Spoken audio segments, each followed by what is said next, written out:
those who missed the class. Okay, so last week we are talking about the Arya Pariyesana, noble search.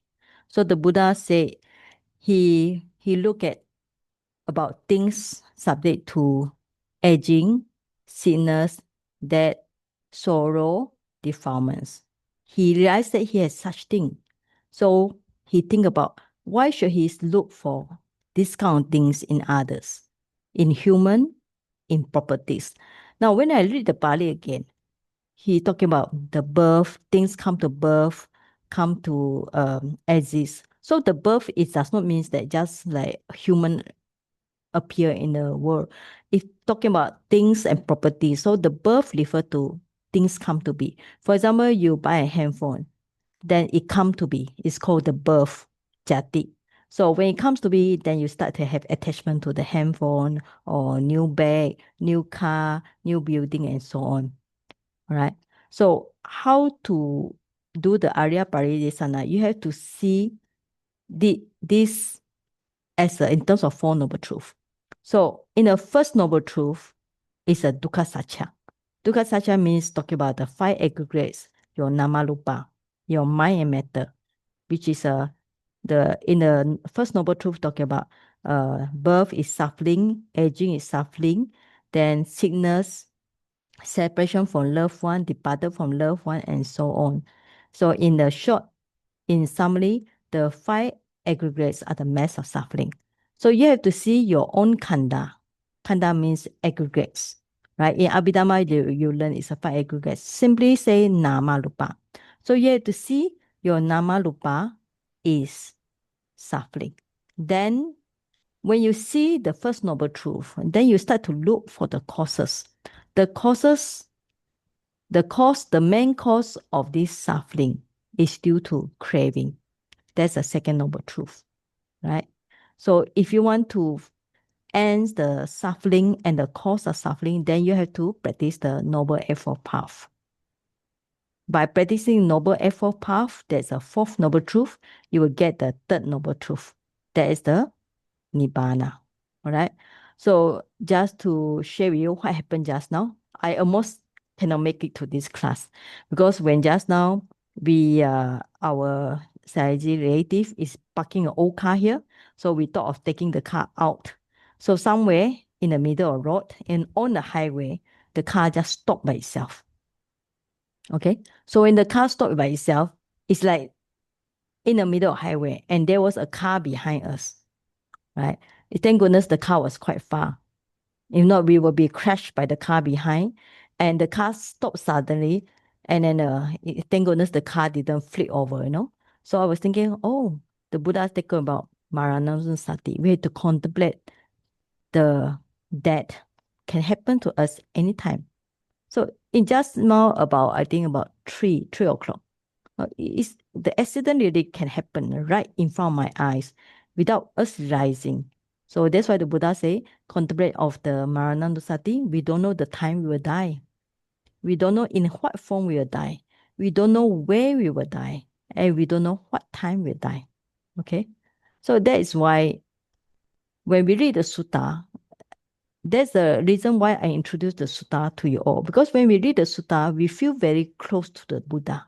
We feel that like the Buddha is talking to us. And that increases our faith, our confidence in the Buddha, in the Dhamma, and Sangha. So when you have faith as the strong base, and also like yesterday, we are talking about in the Visuddhimagga, we're talking about sila, virtue. So based on your faith, sada, and with good sila, then your mind can calm down. When your mind calm down easily, you can do good deeds very strongly because you already let go a lot of craving, right?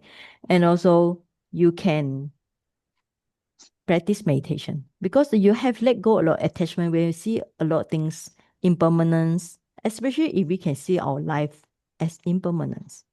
So really, it just happened just like 3 o'clock. We almost die in the middle of the road. It's an old car. So we have battery problem. So I need to start the engine every day. So we didn't realize the problem was so serious. And then we just in the middle of the road, the car stopped there on the middle of highway, and there's another car behind us. Oh, it was really a sudden accident. It's something, if the car behind didn't stop in time, we were banged by the car behind. And thank goodness is nowadays in Myanmar, the police is busy catching those without license. So the road actually, there's not a lot of cars on the highway. So it's actually quite only few cars, which is a good factor. If not, I will not be alive to give you the teaching today. All right. So that's why it's important to consider, like Buddha said, we are subject to death. We are subject to aging. We are subject to sorrow. We are subject to defilements. Okay. So we have to see all these things in us. Okay. Now I will share the screen.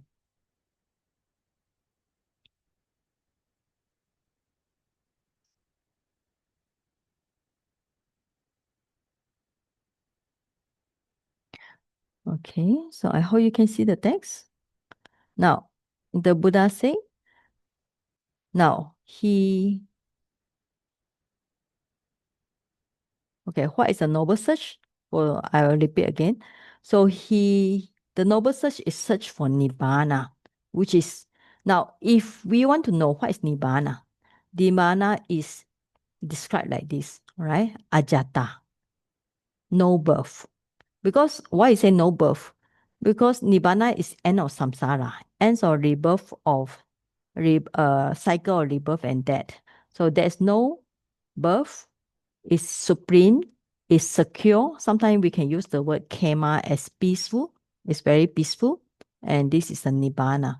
So you can use this one to describe what is Nibbana. Means you will be escaped from the rounds of rebirth. So first, somebody need to understand this. You are subject to aging, and you need to see the danger being subject to aging, subject to old age. Now, the danger here, Adinawa, I put the Pali here because I'm more interested in Pali. Also, it's easy to explain from Pali. Sometimes we have another word called misery. Misery means you see if yourself is subject to aging. So it's not a good state. It's not something happy. All right. And then he looked for ageless. Okay. So this is a Nibbana. Then he himself subject to disease. That's the contemplation of the Buddha. So he want to seek for the sickness, Nibbana. That means that no sick.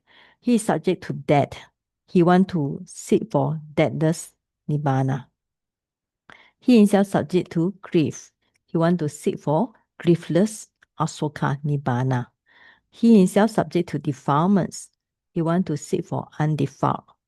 So this is a noble search the Buddha is searching. After that, before enlightened, now we are remember this is the story of Prince Siddhartha. After that, when he see the four signs, old man, sick man, dead man, and he see the ascetic, then he wants to follow the example of ascetic, looking for the truth. So as an unawakened bodhisattva, so then he start to think about that. Okay. Then there's a thought. Okay, I will invite somebody to read.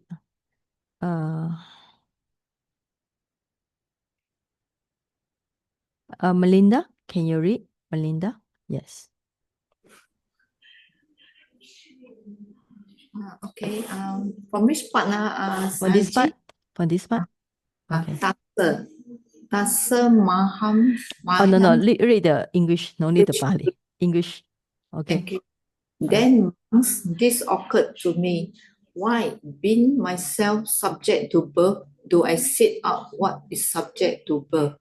Being myself subject to old age, do I seek out what is subject to old age? Being myself subject to disease, do I seek out what is subject to disease? Being myself subject to death, do I seek out what is subject to death? Being myself subject to grief, do I seek out what is subject to grief? Yeah. Being myself subject to defilements, do I sit up what is subject to defilements? What Okay. if, okay, finish. Yeah, continue. Yes.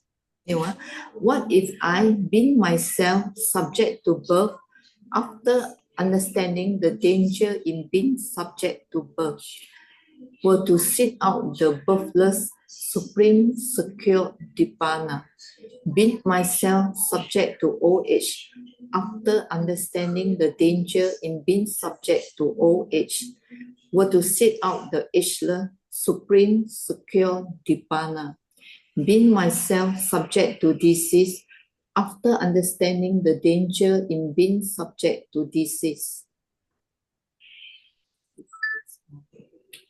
Okay.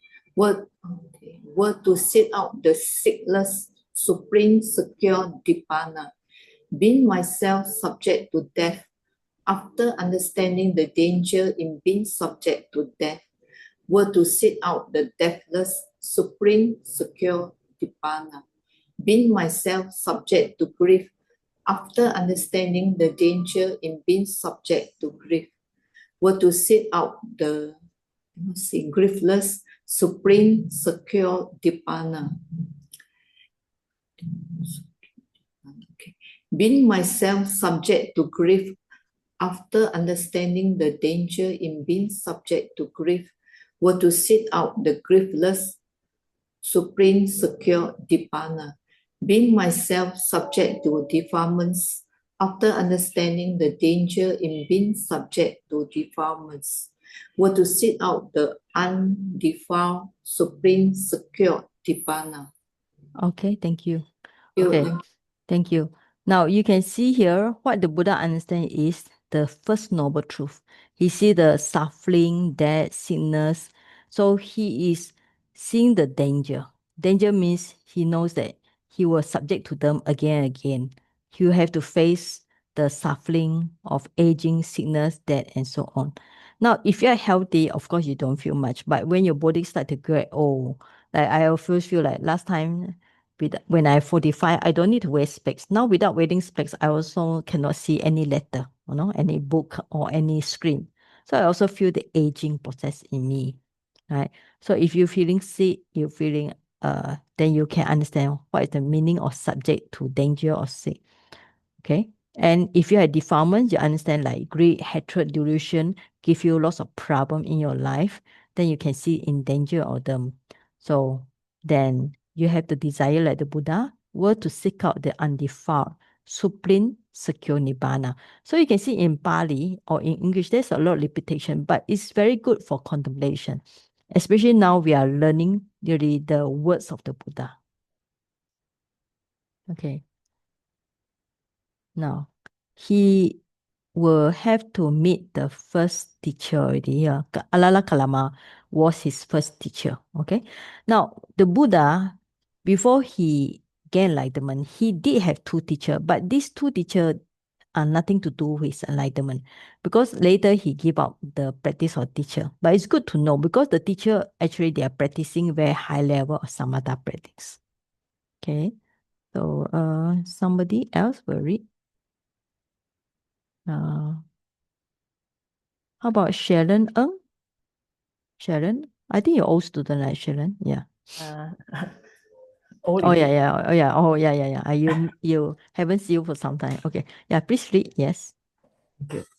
Then at another time, monks, while still a youth, having beautiful black hair, endowed with auspicious youthfulness in the prime of life, though my mother and father didn't like it and were crying with tearful faces, after shaving off my hair and beard and donning brown garments, I went forth from the home to the homeless life. When I had gone forth thus, searching for what was wholesome, the unsurpassed, noble, and peaceful state, I approached Alara Kalama. And after approaching, I said this to Alara Kalama: I desire, friend Kalama, to lead the spiritual life in this Dhamma and discipline.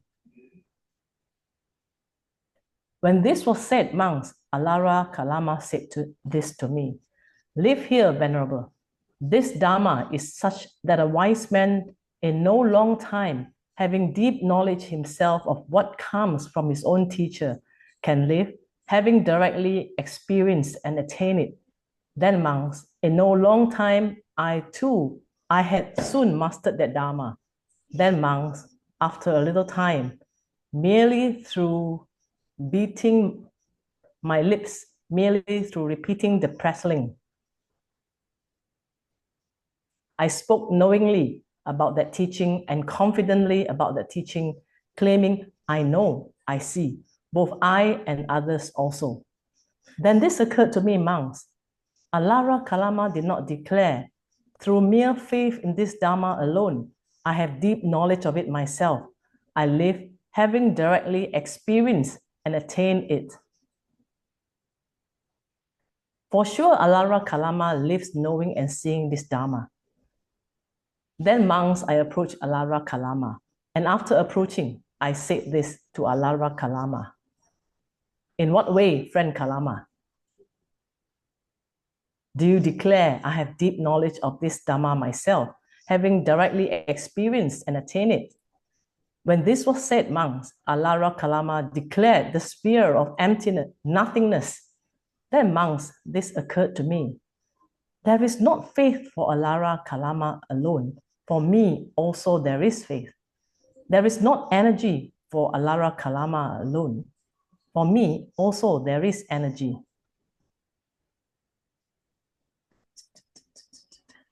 There is not mindfulness for Alara Kalama alone. For me also there is mindfulness.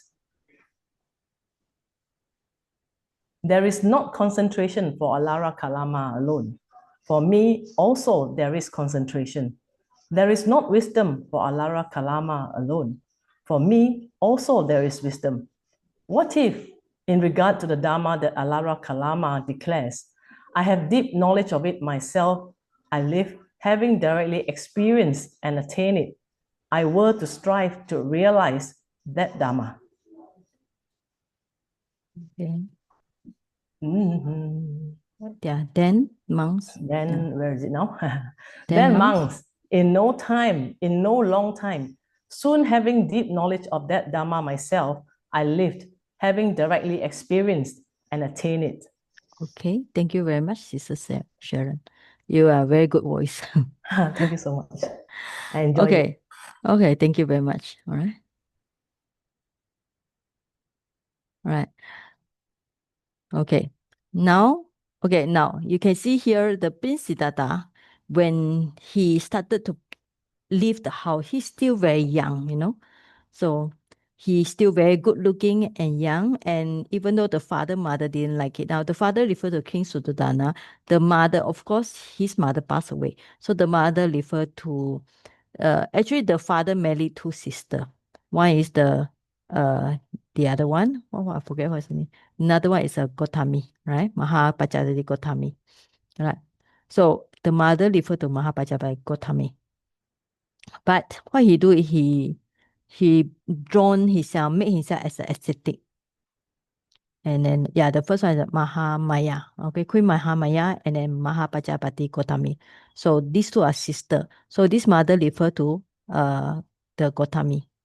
So he dressed as an ascetic. Now, why he need to do ascetic? Because as a prince, he dressed himself, or the servant dressing, he will adorned with full gold, very beautiful clothes. So he understand that because he saw the four sign, all right, the aged person, sick person, dead person, ascetic. So he tried to follow the example ascetic, letting go. Because if for somebody want to practice meditation, they need to let go the craving or attachment to all these beautiful things. So he dressed as an ascetic. And then he gone forth. Gone forth, the Pali word is a papachito. Then he looked for wholesome, At that time, the wholesome and noble. At that time, he's looking for Nibbana. He's actually looking for Nibbana. So he approached the first teacher. And then the first teacher explain to him. So that's why how he do it, he learn is that the teacher say something and he just repeat the same thing. The teacher say the instruction, he repeat the instruction by opening the lips. That's why I call beating the lips or repeating the sentence or teacher. Then he get the instruction or understand it fully. So he start to practice it. Okay. Then he understand that Alala Kalama also did really know, did really attend. Which level was that? All right. So that is the Akakinyanchayatana, space on nothingness. Now, in terms of jhana practice, after 4 jhana, there's a lupa jhana. Then you got there's a infinite space, infinite space, infinite consciousness, then nothingness. But actually, this nothingness is a concept. It's a nothingness of the consciousness. They have the infinite space. So it just actually is a concept. So the mind just take the idea of nothing, nothing, nothing, nothing, nothing, nothing, right? So even though the Buddha, the Prince Siddhartha, here is ascetic, we call it ascetic Gautama, he did attend that, right? But later he gave up this very high jhana practice. And important thing is, I think this sentence for meditator, right? For meditator, you need to have, even though you practice samatha vipassana, you need to have sada, faith, viriya, energy, sati, mindfulness, samadhi, concentration, panya, wisdom. All right. So these 5 are very important. So these 5 we call it 5 faculties. Okay, maybe I write down here. So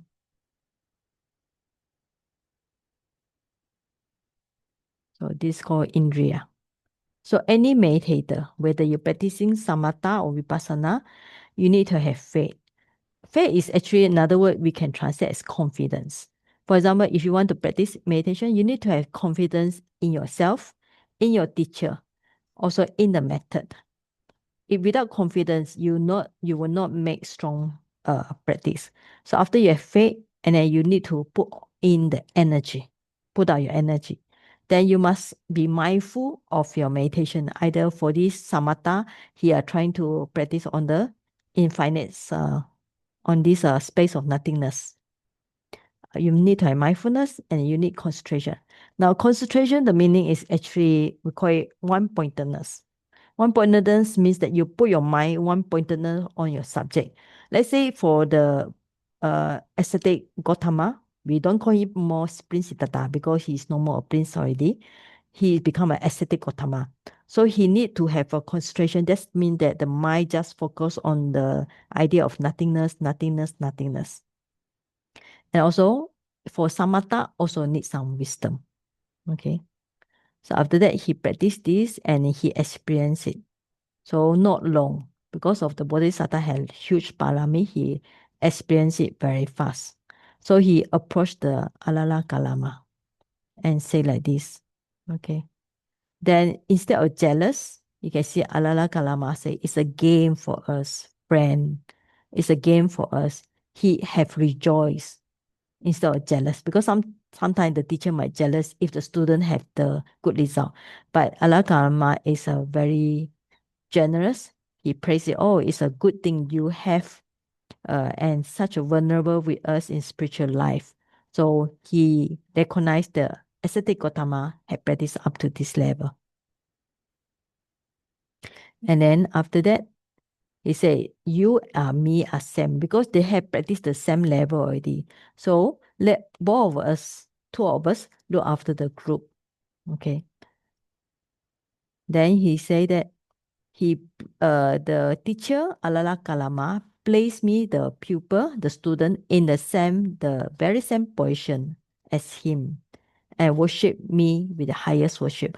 How he worship him? He will call the other students, say, oh, this ascetic Gautama already gained the same level as me. You all worship him. So worship him, worship me with the highest worship. But the main thing is we need to know, no matter how high is the jhana, so this dharma does not lead to disenchantment, to dispassion, to cessation, not to peace, not to deep knowledge, not to complete awakening to the nibbana, but only as far as, this means that if he pass away with the jhana intact, when we say with the jhana intact, means that when he passed away, he still be able, before he passed away, he still be able to attain the jhana. So he will reborn in the arupa realm, so the sphere of nothingness. So he find no satisfaction in this deep jhana. So he went away. All right. So by here we understand that even the Buddha give up the very high jhana practice. So okay, so we will continue next week because I want this to be more meditation. All right. Now, okay, so we stop the sutta now. So how do we meditate? Is the idea of meditation is especially for vipassana. Now, because I'm more familiar with vipassana, not samatha. If you want to practice samatha, is what you do is very easy. Let's say we are going to do we still have about 45 minutes, all right? So for first maybe 15 minutes, you can just calm the mind down. Just focus on one object, either the breathing or abdomen rising, falling. So when you make sure your mind already calm down, then when you change to vipassana. Now, when we say change to vipassana, means like the Buddha do, try to contemplate all your namarupa as subject to aging, subject to birth, subject to sickness, means try to see them are changing, getting older, your body parts are more weaker.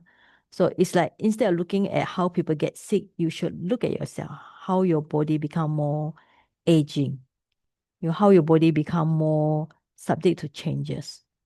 Okay. How do you do it is just like, for example, you can scan from top to bottom. For example, last time your eyes is good. Now contemplate your eyes is not good as before. Okay. Or you can contemplate your skin. Your skin last time is soft and gentle. Now, as we go older, our skin become more rough and more dark. Right? Correct. We are not going to be younger, become a baby skin. So our body will be more subject to aging. So we can look like this, contemplate it. Okay. Contemplate how the changes in our body leading us to more aging, sickness, more suffering. Right. So this is part of body. So in terms of mind, you can contemplate your desire, your attachment, like the Buddha say, beings are subject to defilements, yet they are also seeking for defilements, which is foolish thing, which is a ignoble practice. So you can contemplate your own greed. Does it bring more happiness or bring more suffering? You can contemplate your own hatred, your own aversion. Is it bring more suffering? Okay. So just look at it. All right. So anybody want to ask something about meditation? Are you clear? So we are trying to follow the Buddha's way. Okay. Contemplate the aging, sickness, death, sorrow, lamentation, defilements in us. Anybody not understand the instruction?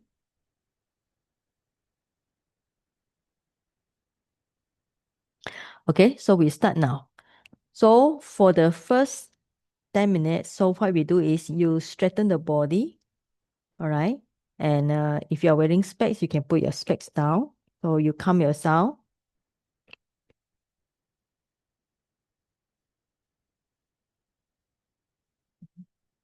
So close your eyes. And first is we are going to make ourselves comfortable. So how to make ourselves comfortable is take a deep breathing. Breathing in and breathing out.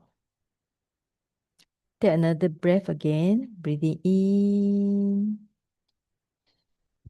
and breathing out. Take another deep breath again. Breathing in and breathing out.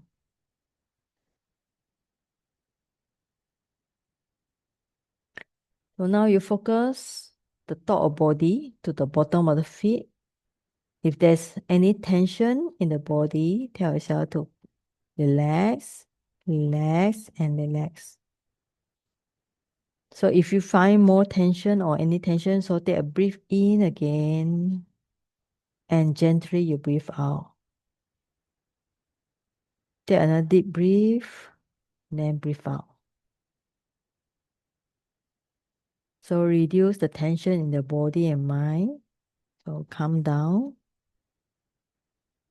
So one way to practice samatha is either you note the breathing, or if you want to practice metta, it also can. So you just tell yourself, may I be well and happy, may I be well and happy, may I be calm and peaceful. Either way, breathing or metta. So you calm down the mind. So we will do some 10 minutes of samatha, focus on your breathing only, or you can practice on metta. So later we'll change to vipassana. So we can start now.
Okay, now we can change to Vipassana.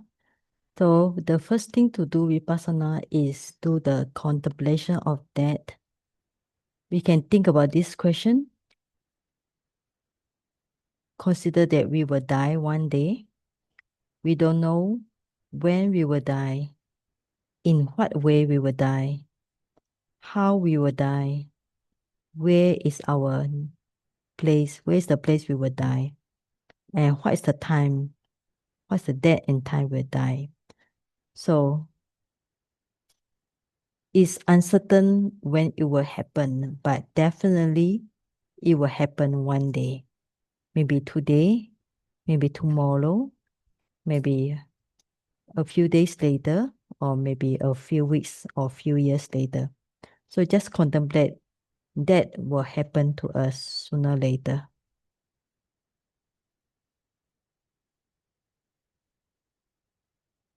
So when we die, we have to be separated from our loved ones, our properties, and so on. So are we ready to go? If we contemplate the Marananusati, contemplation of death, then it will let go. It will help us to let go the attachment to people, to things, and even the attachment to ourselves. Right, so this is the first contemplation we should always do. Now, we are moving to Vipassana. So what you do is like the Buddha, look for the aging in our body. Like when we grow older, our eyesight is not good anymore. Our teeth also not in the top condition. Our skin is also getting older. Our hair will turn to white. And our body will not have strength as before. Our muscle will get weakened. So there's a aging Dharma in us. We cannot escape from it. So when there's aging, there will also appear sickness in the body. Sometimes due to bacteria or virus, we get sick. So our body has various diseases also. Sometimes many diseases like cancer, diabetes, high blood pressure, or other disease will appear in our body. So we are subject to sickness. Then we also have subject to sorrow. Because when we are separated from loved one or our beloved things, we are subject to sorrow. All these are because the defilements in us, the greed, hatred, and delusion. So the Buddha say, why should we look for these things? If we look for these things, this is a ignoble search. We should look for Nibbana, which is no birth, no aging, no sickness, no sorrow, no defilements. Looking for Nibbana is the noble search. Okay, so we should contemplate the aging and sickness in us. So what you do is just contemplate your nama rupa. Try to see them as anicca, dukkha, anatta. Like the breathing will come and disappear. Next breathing will come and disappear. Or any feeling will come and disappear. So all these are impermanence. They come and go. So good feeling will come and disappear. Bad feeling also come and disappear. Any thoughts will come and disappear. Any feeling also. So these are impermanence. All this impermanent leads to suffering. And all this leads to non-self.